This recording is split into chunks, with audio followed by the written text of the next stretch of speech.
Krishna glides down from the skies into the land of Cambodia, taking in the scenery. It's bustling today in the city as people make their way across the Naga bridges to and fro. Among the crowds of people, Krishna finds himself stopping next to a particularly well-dressed man, fitted in a colorful and flowery sarong and astounding headdress. This man is Jayavarman II, the king of Angkor Wat. He's riding on a leaf, seemingly lost in thought. This is quite the village you have here, my friend. What rich architecture and beautiful imagery. My good sir, would you allow me to inquire about my whereabouts? Well, my well-dressed friend, you are in Angkor Wat, a monument to my reign as king and an emblem for my status as Devaraja.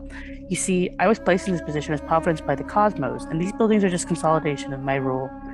I see then, my friend. May I ask then, what gods have placed you to thrive in such a wealthy and industrial empire? Simple, the god Shiva. His rule as power as a god was instructed to me by his Brahmans. They educated me on the depth of his divine power, and in this temple I've dedicated myself to his cause. Look upon these powerful and phallic lingas and its statues and tell me that that is not fit for a king instructed to rule over his people. Ha!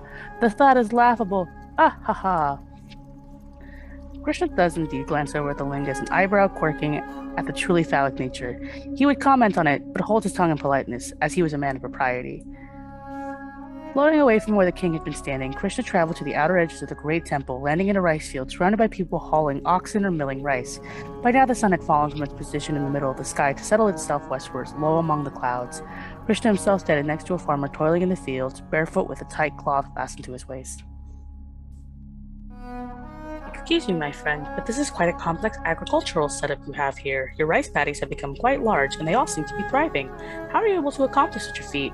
Oh, these sawa fields? Well, I actually didn't do it on my own. These fields were communally made in order to generate more surplus food, but I do actually own it. It wasn't always this way. When rice production became more profitable, my family claimed control over it. We make a killing, but paying taxes isn't fun. Well, taxes never really are, honestly, but they are important. Well, they're real strict about it. They've got this whole bureaucratic process to it that's got us paying exact payments with not much leniency. They've got this whole charter system that's got us down pat. It's good for the community, though. It's really made us work a lot harder together, honestly. Community is a big deal for our people, especially in our monthly festivals. Oh, how fascinating. Well, what do your people celebrate? Well, all sorts of things. We celebrate local ancestors and spirits as well as newer gods that have been embroiled in our culture. You should come see some of the statues that we're displaying. They're quite beautiful and intricate. We also have some pots that'll be there, I think, but they're more for utility than anything else. Still real pretty to look at. Well, this does indeed sound absolutely fascinating. I'd love to see it if you don't mind. I would consider myself a man who appreciates the arts, especially if they're as refined and intricate as you say. I do. I do say.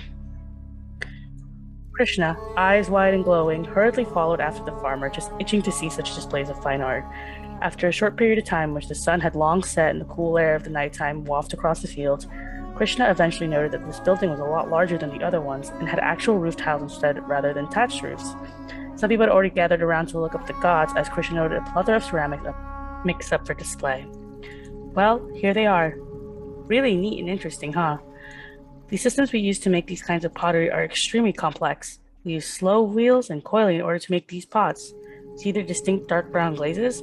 Those are actually singularly Angkorian, and I'm proud to be one. I could see why you would be. No, please, tell me more about these intricate textiles on these statues.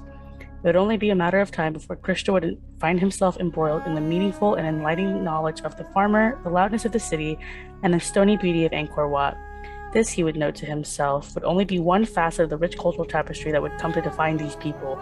The cosmopolitan city of Angkor Wat was going to carve itself into the history books, that much he knew for sure.